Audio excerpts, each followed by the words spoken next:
والصلاة والسلام على من لا نبي بعده أما بعد أعوذ بالله من الشيطان الرجيم بسم الله الرحمن الرحيم اهدنا الصراط المستقيم صراط الذين أنعمت عليهم غير المغضوب عليهم ولا الضالين صدق اللہ تعالی. اللہ تبارک و تعالی نے احسان فرمایا ہے کہ ہمیں اہل سنت والجماعت کے ساتھ جوڑا ہے، جن کا عقیدہ اور نظریہ بھی وہ ہے جو اللہ تبارک و تعالیٰ کو پسند ہے، اور جن کا عمل بھی سنت کے مطابق. کسی کی حقانیت کو پہچاننا ہو یا کسی کی جھوٹ کو پہچاننا ہو تو بنیادی طور پر ان کے ذمہ داران کی زندگی انسان کے سامنے ہو تو بڑی آسانی سے پہچان لیتا ہے. کچھ گناہ ایسے ہیں دنیا میں جو کافروں اور فاسقوں اور غیر مذہبوں کے ہاں گناہ نہیں ہیں، لیکن مسلمانوں کے ہاں گناہ ہیں. لیکن کچھ چیزیں ایسی ہیں جن کو دنیا میں کافر بھی گناہ اور غلط سمجھتا ہے اور کہتا ہے کہ ایسا کرنا درست نہیں. اگر وہ گناہ ان کی قوم میں کوئی بندہ کرے تو ان کے ہاں بھی اس کو وقار اور عزت کی نظر سے نہیں دیکھا جاتا. ان ایسے گناہوں میں سے جن کو ہر دور میں لوگوں نے برا سمجھا، ان میں ایک اہم ترین گناہ وہ جھوٹ ہے. نبی پاک صلی اللہ علیہ وسلم نے ارشاد فرمایا، کوئی بندہ زبان سے کوئی بات کرے اور جھوٹ بولے تاکہ اس کے ذریعے لوگوں کو ہنسائے، حضور علیہ السلام نے فرمایا ویل اللہ ویل اللہ، ہلاکت ہے ایسے شخص کے لیے، ہلاکت ہے ایسے شخص کے لیے. تو دنیاوی کسی معاملے میں جھوٹ بولنا یہ بھی شرعی طور پر بالکل جائز نہیں ہے اور بالکل اس کو کبیرہ گناہ ہے. نبی پاک صلی اللہ علیہ وسلم نے فرمایا جس بندے نے جھوٹ بولا، یعنی جھوٹ بولنا آدمی کو ہلاکت میں ڈالتا ہے اور سچ بولنا آدمی کو نجات دلاتا ہے. تو اسے آدمی سچی بات کرے، زبان سے ہمیشہ سچ بولے، اللہ تبارک و تعالیٰ کی مدد و نصرت ساتھ ہوتی ہے اور معاشرے میں آدمی کا مقام ہوتا ہے. یہ تو ہے ایک عام دنیاوی معاملات. دوسرا ہے کسی شرعی مسئلے میں جھوٹ بولنا اور غلط بیانی سے کام لینا. نبی پاک صلی اللہ علیہ وسلم نے ارشاد فرمایا من کذب علی متعمدا فلیتبوأ مقعدہ من النار، جو بندہ جان بوجھ کر مجھ پر جھوٹ بولے چاہیے کہ وہ اپنا ٹھکانہ جہنم بنا لے. اس سے جو بندہ اللہ کے نبی صلی اللہ علیہ وسلم پر جھوٹ بولتا ہے وہ یقینی طور پر جہنمی ہے. نبی پاک صلی اللہ علیہ وسلم نے فرما دیا کہ ایسا بندہ جنتی نہیں ہو سکتا. اس لیے دنیاوی جھوٹ بولنا تو گناہ کبیرہ گناہ ہے، لیکن اس کی نسبت اس سے بڑا گناہ وہ ہے جو نبی پاک صلی اللہ علیہ وسلم پر جھوٹ بولا جائے یا قرآن کریم پر جھوٹ بولا جائے، یعنی اللہ تبارک و تعالیٰ کی ذات پر جھوٹ بولا جائے. تو اللہ اور اللہ کے رسول صلی اللہ علیہ وسلم پر جھوٹ بولنا یہ سب سے زیادہ نقصان دہ اور سب سے زیادہ بربادی لانے والی چیز ہے. اور جو لوگ عامی بندہ اگر جھوٹ بولے تو کبیرہ گناہ ہے، فرشتے دور بھاگ جاتے ہیں، انسان بھی اس بندے سے نفرت کرتے ہیں. لیکن اگر کسی مذہب اور قوم کا لیڈر، ان کا رہنما جھوٹ بولے، جبکہ قرآن کہتا ہے کہ اللہ سے ڈرنے والے علماء ہیں، علماء کرام اللہ تبارک و تعالیٰ سے سب سے زیادہ ڈرنے والے ہیں. اب جب علماء کرام اللہ تبارک و تعالیٰ سے ڈرتے ہیں تو جس قوم اور مذہب کے علماء کرام جھوٹ بولتے ہوں گے اس مذہب کا کیا حال ہوگا. یعنی جس کے ذمہ داران نبی پاک صلی اللہ علیہ وسلم پر جھوٹ بولتے ہیں، جس مسلک کے ذمہ داران اللہ تبارک و تعالیٰ پر جھوٹ بولتے ہیں، ان سے اس مسلک سے زیادہ جھوٹا مسلک کون سا ہوگا اور ان لوگوں سے زیادہ ذلیل کون انسان ہوگا جو اللہ اور اللہ کے رسول صلی اللہ علیہ وسلم پر جھوٹ بولتا ہے. آپ حضرات نے بارہا ہماری گفتگو میں سنا ہوگا کہ غیر مقلدین ایک بالکل جھوٹے لوگ ہیں اور غلط بات کرتے ہیں. نبی پاک صلی اللہ علیہ وسلم کی طرف اپنی گھڑی ہوئی باتوں کو منسوب کر کے کہتے ہیں کہ یہ اللہ کے نبی صلی اللہ علیہ وسلم کی بات ہے. حالانکہ وہ بات نبی پاک صلی اللہ علیہ وسلم نے نہیں فرمائی ہوتی۔ اس مسلک کے ایک ذمہ دار مولوی جن کا نام مولانا ثناء اللہ احمد سری ہے، مولانا ثناء اللہ احمد سری ان کے ذمہ دار مولوی ہیں، اور ان کو فاتح قادیان کے نام سے یاد کیا جاتا ہے۔ اب یہ فاتح قادیان اور ذمہ دار عالم غیر مقلدین کی اکثر سند مولوی ثناء اللہ سے ضرور جا کے ملتی ہے۔ یہ ان کی کتاب ہے میرے پاس، اس کتاب کا نام فتاوی ثنائیہ ہے، پہلی جلد ہے، اس کا صفحہ نمبر 441 ہے۔ اس کتاب میں، اس فتاوی کی کتاب میں مولوی ثناء اللہ نے لکھا، سینے پر ہاتھ باندھنے اور رفع یدین کرنے کی روایات بخاری اور مسلم اور ان کی شروع میں بکثرت ہیں، ان دونوں فعلوں کو ناجائز کہنا صحیح نہیں ہے۔ اب سینے پر ہاتھ باندھنے کی روایت کو اس شخص نے سینے پر ہاتھ باندھنے کی روایت کے بارے میں کہا کہ یہ بخاری میں بھی ہیں، مسلم میں بھی ہیں، اور ان کی شروحات میں یعنی ان تینوں چیزوں میں بکثرت پائی جاتی ہیں۔ حالانکہ اللہ کی قسم کھا کے کہا جا سکتا ہے سینے پر ہاتھ باندھنے کی کوئی روایت بخاری میں نہیں ہے، سینے پر ہاتھ باندھنے کی کوئی روایت مسلم میں نہیں ہے۔ یہ صریح طور پر مولوی ثناء اللہ احمد سری نے جھوٹ بولا۔ لیکن یہاں پر کوئی بندہ کہہ سکتا ہے کہ مولوی ثناء اللہ صاحب نے جھوٹ بول دیا، ایک آدمی سے جھوٹ بولا گیا ہے، اس سے پورا مسلک کیسے جھوٹا ہو سکتا ہے؟ لیکن بات سمجھنے کی ہے، اگر پورا مسلک اس جھوٹ میں مولوی ثناء اللہ کی تائید نہ کرتا تو پورا مسلک اس کو شائع نہ کرتا۔ مکتبہ اصحاب حدیث، حافظ پلازا مچھلی منڈی بالمقابل جلال الدین ہسپتال، یہ اردو بازار لاہور، انہوں نے شائع کر کے اس کو تقسیم کیا ہے اور لوگوں کو بیچا ہے، اور اس کا یہ محمد داؤد راز کا نام لکھا ہوا ہے۔ یہ سارے لوگ اس کو بیچتے بھی ہیں، خریدتے ہیں، چھاپتے ہیں، لوگوں تک پہنچاتے ہیں، مولانا ثناء اللہ احمد سری کا تعارف کراتے ہیں۔ اس لیے اہل سنت کہتے ہیں صرف مولانا ثناء اللہ احمد سری نے جھوٹ نہیں بولا، بلکہ پوری غیر مقلدیت اس جھوٹ میں مولانا ثناء اللہ احمد سری کے ساتھ شریک ہے۔ یہ جھوٹ بولنے میں وہ اکیلے نہیں، پورا مسلک جھوٹا ہے۔ اب اسی کتاب میں یعنی فتاوی ثنائیہ میں جھوٹے آدمی کا حافظہ نہیں ہوتا۔ جھوٹا آدمی کبھی کوئی بات کرتا ہے، کبھی کوئی، ایک کی زبان سے کوئی بات نکلتی ہے، دوسرے کی زبان سے کوئی بات نکلتی ہے۔ یہ مولانا ثناء اللہ احمد سری نے جہاں پچھلے صفحے پر یہ کہا تھا کہ بہت سی احادیث ہیں جن میں سینے پر ہاتھ باندھنے کا تذکرہ ہے، جو بخاری میں بھی ہے، مسلم میں ہے، ان کی شروحات میں ہے، یہی مولانا ثناء اللہ دوسری جگہ کہتے ہیں صحیح بخاری میں بھی ایک ایسی حدیث آئی ہے، صحیح بخاری میں بھی ایک ایسی حدیث آئی ہے۔ دیکھو پہلے کہتا تھا بکثرت ہے، اب کہتا ہے ایک ہے، اب اپنی بات کی خود تردید کرتی، ایک جگہ بکثرت کہتا ہے، دوسری جگہ ایک کہتا ہے۔ اہل سنت والجماعت کہتے ہیں جہاں ایک کہا وہ بھی جھوٹ بولا، جہاں بکثرت کہا وہ بھی جھوٹ بولا۔ نہ ایک ہے نہ بکثرت ہے، سیاستہ میں بخاری میں بھی نہیں ہے، مسلم میں بھی نہیں ہے، بلکہ یوں کہو سیاستہ میں کسی روایت میں بھی یہ چیز موجود نہیں ہے۔ سینے پر ہاتھ باندھنے کی روایت غیر مقلدین سیاستہ کے علاوہ جگہ سے پیش کرتے ہیں، یہ علیحدہ بات ہے۔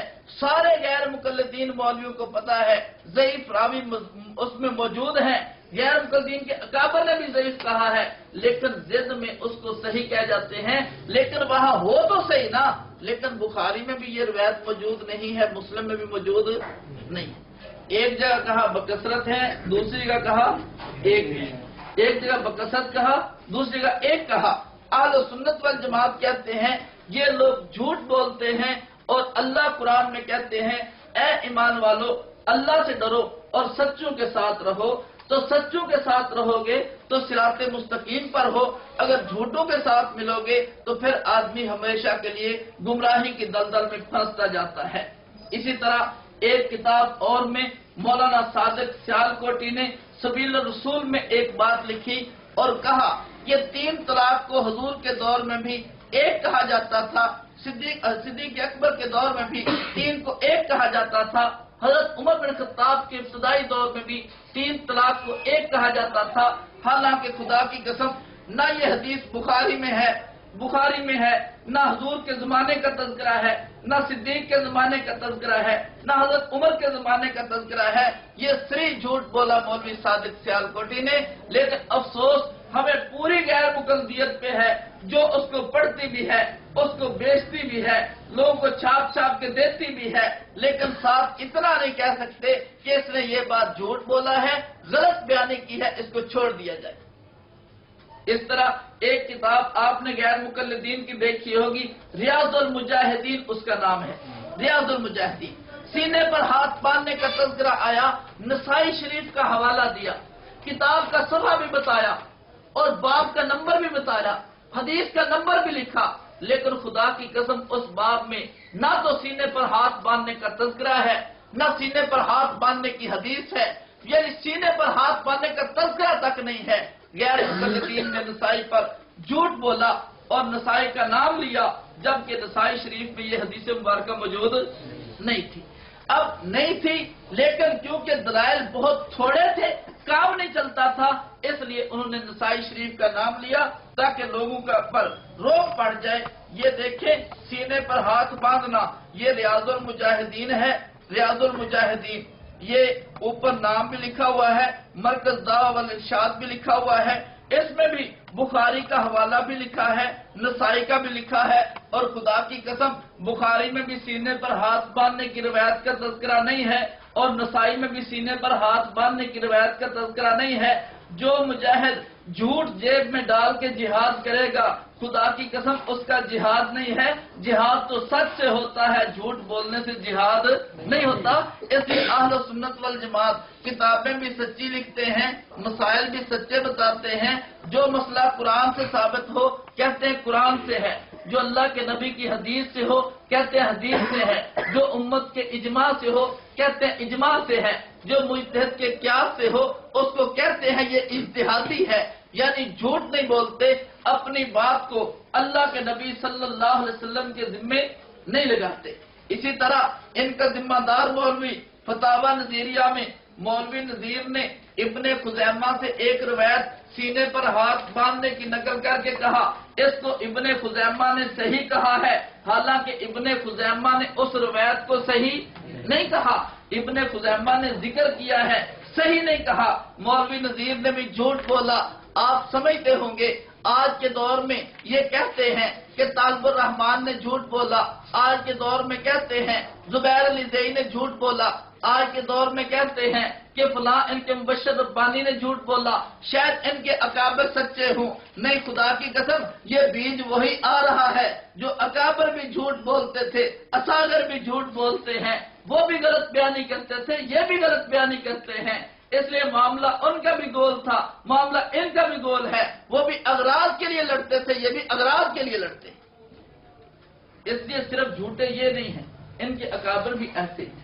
مولوی سناولا نے جھوٹ بولا، مولوی نذیر نے جھوٹ بولا، مولوی صادق سیالکوٹی نے جھوٹ بولا، اب یہ سب جھوٹ بولتے آئے، لیکن آج تک غیر مقلدین نے ایک لفظ ان کے خلاف نہیں لکھا کہ یار انہوں نے جھوٹ بولا ہے، اصلاح کر لی جائے۔ غیر مقلدین کے اس کو قبول کیا ہے، بجائے اس کے اعتراض کرتے اس کو قبول کیا ہے، اس پر اعتراض نہیں کیا۔ اگلی بات سمجھے، ایک بات ہے جب آدمی غلط بیانی کرتا ہے، آدمی جب غلط بیانی کرتا ہے تو جھوٹے آدمی کا حافظہ تو نہیں ہوتا نا، پھر وہ اپنی بات سے ہی بات ٹکراتی ذکر کرتا ہے، ایک جگہ کچھ کہا دوسری جگہ کچھ کہا، کیونکہ غلط بیانی بنیاد تو ہوتی نہیں نا، پھر ایک صفحے پر کچھ کہتا ہے دوسرے پر کچھ، ایک کتاب میں کچھ کہتا ہے دوسری پر کچھ، ایک مولوی کچھ کہتا ہے دوسرا مولوی کچھ۔ ایک مولوی نے یہ مامو کانجن میں آ کے تقریر کی، غالباً اس کا نام نواز تھا، اور اس نے کہا کہ 110 حدیثیں ہیں رفع یدین کرنے کی۔ کتنی جی؟ 110۔ میں نے کہا جی میں کچھ نہیں کہتا، جب دوبارہ یہاں پر کوئی اور مولوی آئے غیر مقلد، اس کو پرچی دے کے پوچھنا مولوی صاحب کتنی حدیثیں رفع یدین کرنے کی ہیں، یقیناً یا زیادہ بتائے گا یا کم۔ پھر اور مولوی آئے، پھر اس کو پرچی دو، پوچھو رفع اذان کرنے کی کتنی حدیثیں ہیں، وہ بھی یا زیادہ بتائے گا یا کم۔ جب بار بار پوچھو تو پھر مولویوں سے یہ بھی پوچھنا شروع کر دینا، مولوی صاحب آپ نے جھوٹ بولا یا پہلے والے نے، تاکہ پتہ چل جائے سچا کون سا ہے، جھوٹا کون سا ہے۔ ہمارے جہانیہ میں ایک مولوی صاحب چوک میں آئے، کیس لگی ہوئی تھی مولوی صاحب کی، ساتھ غیر مقلد بیٹھا تھا، اس نے کہا ہمارے مولوی کی تقریر سنو۔ تقریر سنی تو مولوی صاحب نے کہا کہ 35 حدیثیں رفع اذان کرنے کی ہیں۔ کہتا ہے سن، مولوی صاحب خاموش ہو گئے، انہوں نے کہا ٹھیک مولوی صاحب کی تقریر سن لی ہے، بس آپ نے کہا تھا سنو، میں نے سن لی۔ دوسرے دن گئے، کہتے ہیں آؤ آج سنو ہمارے بہت بڑے عالم کی تقریر۔ اس نے کہا 435 حدیثیں ہیں رفع اذان کرنے کی۔ کتنی جی؟ اس نے کہا مجھے صرف اتنا بتا دو، کل والا سچا تھا یا آج والا، کل والا جھوٹا تھا یا آج والا؟ یعنی فیصلہ تم کرو نا، ایک مولوی کچھ کہتا ہے دوسرا کچھ کہتا ہے، اتنا تو قوم کو بتا دو سچا کون سا ہے جھوٹا کون سا ہے۔ یہ دو مولوی ہیں بیچارے، یہ مولانا صادق سیال کوٹی ہیں، مولانا صادق سیال کوٹی۔ مولانا صادق سیال کوٹی نے کتاب لکھی صلاۃ الرسول۔ صلاۃ الرسول میں مولانا صادق سیال کوٹی نے 3 حدیثیں لکھی ہیں کہ جراب پر مسح کرنا درست ہے، جراب پر مسح کرنا درست۔ حدیثیں کتنی لکھی؟ 3۔ فتاوی نظیریہ جلد اول، مولوی نذیر حسین دہلوی نے، ایسے جلد مولوی نذیر حسین دہلوی نے فتاوی نظیریہ کی پہلی جلد میں کہا کہ جرابوں پر مسح کرنے کی کوئی روایت درست نہیں ہے۔ عبد الرحمن مبارک پوری نے تحفۃ العاضی میں کہا کہ حاصل کلام یہ ہے کہ جراب پر مسح کرنے کی کوئی روایت درست نہیں۔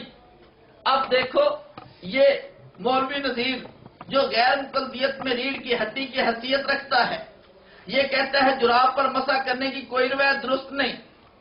یہ بھی صادق ہے، یہ کہتا ہے 3 ہے۔ اب صادق کو صادق مانے یا اس کو صادق مانے، ایک تو ان میں کاذب ہوگا اور ایک صادق ہوگا۔ اب اس نے 3 روایتیں لکھی، یہ کہتا ہے کوئی روایت درست نہیں۔ عبد الرحمن مبارک پوری کہتا ہے جراب پر مسح کرنے کی کوئی روایت درست نہیں۔ اب اس کی بات اور ہے، اس کی بات اور ہے، اور دوسری بات ان کا رشتہ اتنا گہرا ہے، اس بندے نے بہت سی جگہوں پر مسئلے لکھے، ان میں حوالہ اس کتاب کا دیا ہے، یعنی فتاوی نظیریہ کا حوالہ دیا۔ مثلا نماز کے بعد ہاتھ اٹھا کے دعا کرنا فرضوں کے بعد، اس پر اس نے 2 روایتیں نقل کی، ان روایتوں میں حوالہ دیا فتاوی نظیریہ کا اور ان کو نقل کیا ہے۔ معلوم ہوا کہ جہاں پر ضرورت پڑتی تھی وہاں فتاوی نظیریہ کو بھی لے لیتا تھا، جہاں مسلک کا تحفظ کرنا ہوتا تھا، اہل سنت سے مخالفت کرنی ہوتی تھی، وہاں پر اس کو چھوڑ کے اپنی رائے اس میں دے دیتا ہے۔ اس سے پتہ چلا کہ فتاوی ستاریہ والا فتاوی نظیریہ والا کچھ اور کہتا ہے۔ اسی طرح تحفۃ العاضی میں عبد الرحمن مبارک پوری کچھ اور کہتا ہے، اور صادق سیال کوٹی کچھ اور کہتا ہے۔ ان کا مسلک اور ہے، اس کا مسلک اور ہے۔ دیکھو امت کا اتفاق تھا، جو بندی بھی کہتا تھا جراب پر مسح جائز نہیں ہے، غیر مقلد بھی کہتا تھا جراب پر مسح جائز نہیں ہے۔ غیر مقلدین نے امت کے اتفاق کو توڑنے کے لیے، اختلاف ڈالنے کے لیے اہل سنت کا مسلک چھوڑ کے ضد میں من گھڑت روایتیں پیش کر کے امت کو کہہ دیا کہ جراب پر مسح کرنا درست ہے۔ اہل سنت کہتے ہیں اتفاقی مسئلے کو امت میں اختلاف کی شکل میں پیش کرنا یہ امت میں افتراق ڈالنے والی بات ہے۔ اہل سنت بات اتحاد کی کرتے ہیں، اختلاف کی نہیں کرتے۔ یہ مولانا صادق سیال کوٹی صاحب ہیں، انہوں نے ایک مسئلہ لکھا، غائبانہ نماز جنازہ پڑھ سکتے ہیں، غائبانہ نماز جنازہ پڑھ سکتے ہیں، اور آگے حوالہ دیا بخاری کا۔ حوالہ کس کا؟ جھوٹ بولنا ہے تو ستھری کتاب کا تو نام لینا، تو وزن تو بنے کہ غائبانہ نماز جنازہ پڑھ سکتے ہیں۔ حوالہ کس کا؟ بخاری کا۔ یہ دیکھو جنازہ غائبانہ بھی پڑھ سکتے ہیں، جنازہ غائبانہ بھی پڑھ سکتے ہیں۔ کہاں آیا جی؟ بخاری میں کہاں جی؟ بخاری میں۔ صادق سیالکوٹی کہتا ہے کہ بخاری میں موجود ہے کہ غیبانہ نماز جنازہ پڑھ سکتے ہیں، لیکن اس کے برخلاف مولوی نماز نبی میں مولوی ڈاکٹر شفیق غیر مقلد، جس کتاب پر زبیر علی زئی کا نام بھی لکھا ہوا ہے، اسی طرح عبدالصمد رفیقی بھی ہے، صلاح الدین یوسف بھی ہے، دارالسلام والے شائع کرنے والے ہیں، جنہوں نے جھوٹ شائع کرنے کا ٹھیکہ لیا ہوا۔ ہمیشہ ایسی کتاب وہی شائع کرتے ہیں، ان کی قسمت میں۔ یہ دیکھیں نماز نبی میں کہتا ہے کہ غیبانہ نماز جنازہ پڑھنے پر نجاشی کے قصہ سے دلیل لی جاتی ہے۔ یہ قصہ صحیح بخاری صحیح مسلم میں ہے، مگر اس سے غیبانہ نماز جنازہ پر استدلال کرنا صحیح نہیں ہے۔ استدلال کرنا صحیح، وہ کہتے ہیں بخاری والے واقعے سے، بخاری کے قصہ سے، بخاری شریف سے غیبانہ نماز جنازہ ثابت ہے۔ یہ کہتا ہے اس سے استدلال درست نہیں ہے۔ غیر مقلدو تم بتاؤ کہ یہ بندہ جھوٹا ہے یا یہ بندہ جھوٹا ہے، یہ سچا ہے یا یہ سچا ہے، یا یہ بتاؤ آج جو لوگ اس کو پڑھتے تھے یہ دنیا میں نہیں آئی تھی، اس پر عمل کرتے تھے، وہ جنت میں گئے ہیں یا جہنم میں گئے ہیں، یا اگر وہ جنتی ہیں پھر ان کے بارے میں بتاؤ جو آج ان کو پڑھتے ہیں یہ جنت میں جائیں گے یا کہیں اور جائیں گے؟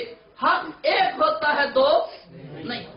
اگر یہ سچا ہے پھر یہ سچا نہیں، اور اگر یہ سچا ہے پھر یہ سچا نہیں۔ یہ کتاب مولانا صادق سیالکوٹی صاحب کی، مولانا صادق سیالکوٹی صاحب نے اس میں رکوع کرنے کا تذکرہ کیا کہ اس میں دعائے قنوت پڑھنے کا تذکرہ کیا کہ دعائے قنوت کب پڑھنی چاہیے۔ کہتے ہیں دعائے قنوت رکوع سے اٹھنے کے بعد پڑھنی چاہیے۔ دعائے قنوت رکوع سے اٹھنے کے، جیسے کہ غیر مقلدین رکوع سے اٹھ کے پڑھتے ہیں۔ اس پہ حدیثیں بھی لکھی ہیں، اس کو دلائل سے ثابت کیا، لیکن ہوا کیا؟ مولوی ڈاکٹر شفیق الرحمان نے نماز نبی میں لکھ دیا کہ رکوع سے پہلے دعائے قنوت پڑھنی چاہیے، بعد میں پڑھنی درست نہیں ہے۔ اس نے کہا کہ رکوع کے بعد پڑھنی ہے۔ اس نے کہا رکوع کے، یہ دیکھو جو آخری دعائے قنوت یہ ہے جو آخری رکعت میں بعد رکوع پڑھتے ہیں، رکوع کے بعد پڑھتے ہیں، جبکہ ڈاکٹر شفیق کہتا ہے کہ دعائے قنوت رکوع سے پہلے پڑھنی چاہیے، رکوع سے پہلے پڑھنی چاہیے۔ کہتا ہے وتر میں رکوع کے بعد قنوت کی تمام روایتیں ضعیف ہیں۔ رکوع کے بعد وتر میں جو قنوت پڑھتے ہیں اس کی تمام روایتیں ضعیف ہیں۔ وہ دیکھو وہ کہتا ہے بعد میں پڑھنا درست ہے، یہ کہتا ہے بعد میں پڑھنا درست نہیں، اور کہتا کیا ہے؟ کہتا ہے بشر تھا، بشر ہے، اس سے خطا ہو گئی ہے۔ کیا ہے جی؟ صادق سیالکوٹی بشر ہے، اس سے شفیق الرحمان نور ہے، اس سے خطا نہیں ہو سکتی۔ وہ بشر ہے، اس سے خطا ہو گئی۔ میں نے کہا خدا کی قسم 5 سال بعد کوئی غیر مقلد ضرور اٹھے گا جو کہے گا ڈاکٹر شفیق بشر تھا، اس سے خطا ہو گئی۔ ہم کہتے ہیں تم تو بشر بنتے رہے، خطا ہوتی رہی، بتاؤ امت کو حق کب دو گے؟ امت کو حق چاہیے کہ نہیں؟ کہیں سٹاپ تو لگے نا، یا ہمیشہ بدلتے ہی رہیں گے؟ اب دیکھو اس بیچارے نے کہا کہ رکوع سے پہلے پڑھنی چاہیے، اس نے کہا رکوع کے بعد پڑھنی چاہیے۔ ہے یہ بھی اہل حدیث صادق سیالکوٹی، کتاب کا نام صلاۃ الرسول، یعنی رسول کی نماز ہے، یہ نماز نبوی ہے، یعنی نبی کی نماز ہے، رسول کی نماز، نبی کی نماز آپس میں مل نہیں رہی۔ ہم کہتے ہیں اہل حدیثوں خدا کے لیے کسی ایک مسئلے پہ تم اکٹھے تو ہو جاؤ نا، تاکہ امت کو پتا چل جائے کہ تم سچے ہو، امت کو پتا چل جائے تمہارا کسی بات پہ اتفاق ہے۔ جب آئے دن مسئلہ بدلتا ہے تو قوم کو پتا چل جاتا ہے یہ جھوٹے لوگ ہیں، سچے لوگ نہیں۔ مجھے ایک غیر مقلد نے کہا، لیکن کہا بیچارے نے پنجابی میں تھا اس لیے میں پنجابی میں بتاؤں گا۔ میں نے کہا مولوی صاحب تحقیق تے قیامت تک ہوندی رہنی،